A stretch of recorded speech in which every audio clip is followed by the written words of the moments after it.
This is CBS News Bay Area with Juliette Goodrich.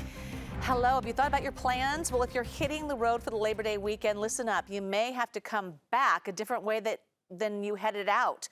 2 hours from now, Caltrans will start shutting down all lanes of westbound 80 across the Carquinez Bridge for the whole holiday weekend. And Makovic is here to explain more on what they're doing, what drivers need to know, and why. Yes, I hope people who are going to be affected by this have already heard about it and started thinking about it, because the closure starts at 9 o'clock tonight and it runs through 5 o'clock Tuesday morning. And really the best advice is to try to avoid it. This closure is on Interstate 80 westbound in Vallejo. All traffic is going to be shut down at I-780 at that interchange there to Highway 4 in Hercules. It is a 6-mile stretch. Caltrans is closing the Alfred Zampa Memorial Bridge in Vallejo for a major facelift. They're going to be paving miles of concrete, laying asphalt, and making repairs on that bridge and beyond. And they're putting this project in the fast lane. We basically took 106 nights of closures and shrunk them into a 4-day weekend.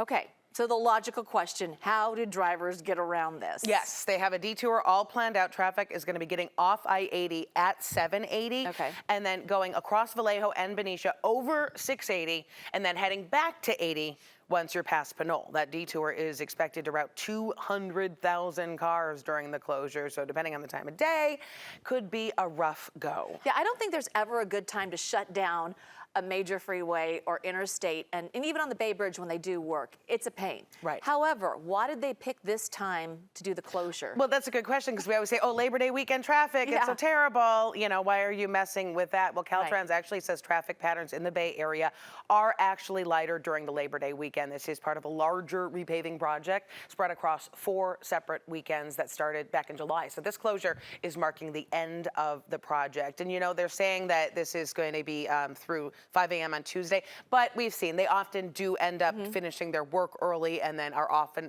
able to reopen earlier than that. So plan on 5 a.m. Tuesday, but we're going to hope for the best. All right, and hats off to those that are working and doing that as well. Okay, Ann, thank you.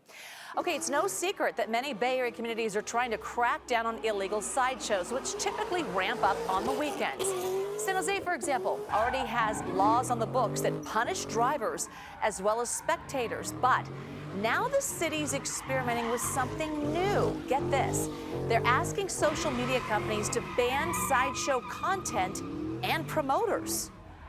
We're asking social media platforms to work in tandem with our police department to suspend the accounts of people who post this dangerous content for 30 days and to indefinitely suspend them if they continue to promote sideshow activity. Mayor Matt Mahan says he believes many of the dangerous sideshow stunts are performed for posts and likes. He adds that he's pleased that all the platforms he reached out to agreed to have a conversation. So this all comes amid growing pressure on social media companies to take responsibility for content. State lawmakers are considering a bill that would actually punish platforms that knowingly target children with harmful content. That content includes using designs, algorithms, and features that can lead to kids developing eating disorders or harming themselves or others, as well as kids buying drugs or guns. So if passed, social media companies could face a $250,000 fine per violation. Another big problem young people and their parents are facing: fentanyl. When you think of fatal overdoses, San Francisco may come to mind, but it's actually the leading cause of death for younger adults in Marin, like college freshman Trevor Leopold. They say, not my child. It would never happen to me. My kids were in Boy Scouts. They were in Little League. It can happen to everyone. Such a warning from a mom there who cares. Tonight at 11, how one mom who lost her son is turning her pain into action to keep other families from feeling her heartbreak. Thank you for telling your story. All right, let's switch gears now to our weather. Much more comfortable across the Bay Area, right?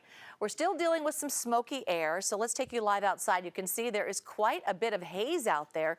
Now, this is all from, look at that, Paul. This is all from the wildfires in Northern California and Oregon. Mount Diablo camera right there. So Paul's going to fill us in now. That was real live shot. What's going on there? It's not great. No. So, yeah, you get that high up and you're getting a little more dense smoke. Okay. It's not just at ground level, but ground level air quality is starting to improve. Good. For parts of the Bay Area. The reason? The onshore breeze, bringing in some fresher air along the coast, and it's making its way farther and farther inland, but still poor air quality for about half of the North Bay, the eastern half, and then inland of the East Bay and the Santa Clara Valley, still unhealthy for sensitive groups, at least in the moderate category. Now, we are going to continue to see that improvement, but I think the best that we're going to see tomorrow is likely going to be the moderate category. I'm willing to be wrong about that, and hopefully we get into the good category. But enough of that wildfire smoke drifting down from the north for that unhealthy for sensitive groups category to still be a concern for the North Bay, especially. So anyone with severe asthma or emphysema may have some difficulties once again on Friday. Temperatures are going to be quite a bit below average, especially farther inland. So the first day of September is really going to feel more like the middle of October, with those highs only in the 70s inland, 60 still around the bay. It's not going to last too long, so enjoy that while it lasts. Of the complete Labor Day weekend forecast coming up in just a few minutes. I like that little hint of fall, and then it goes backwards. At least we get a hint. All right, thank you. So the wounds of a high-profile police shooting reopened the Vallejo police officer who shot and killed Sean Monterosa more than 3 years ago. He's getting his job back, and our Kenny Choi heard from the family today and has more on their plans and the police officer. The attorney for Officer Jarrett Ton says the investigation showed Monterosa posed as an imminent threat the night he was shot. On the other side, Monterosa's loved ones with some fighting words today, saying expect the chair to fold because they're not giving up. This city has allowed for unarmed civilians, black and brown men, to be killed inhumanely. The family of Sean Monterosa continues to grieve.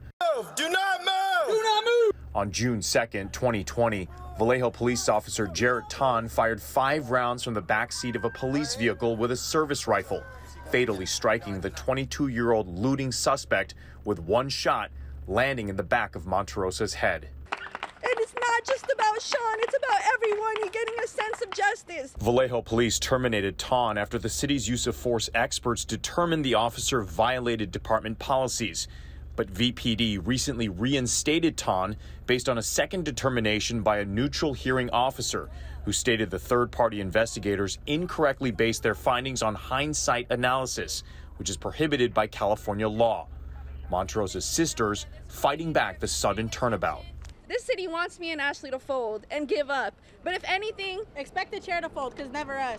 Ton's attorney Joshua Olander sent us a statement reading in part, the decision confirmed that Mr. Monterosa posed an imminent and deadly threat and that Detective Ton's use of force was objectively reasonable under the totality of the circumstances.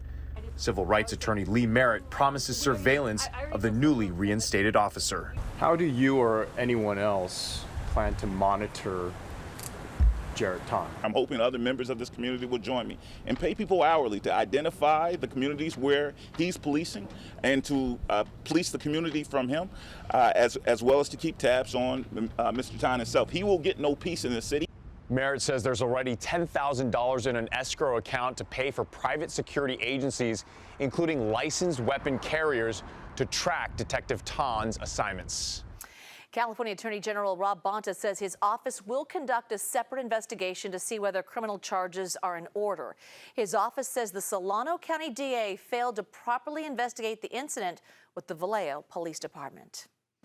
In San Francisco, friends, neighbors, and customers of a store clerk killed during a robbery last week will gather tonight at his store in the outer Richmond for a candlelight vigil. Police say 60-year-old Johannes Tiwoldi was trying to stop a shoplifter from stealing beer when the thief grabbed the bat the victim kept for protection and beat him to death with it. The killer's still on the loose this evening. The vigil is set for 9 tonight at the Richmond Market at 41st and Balboa.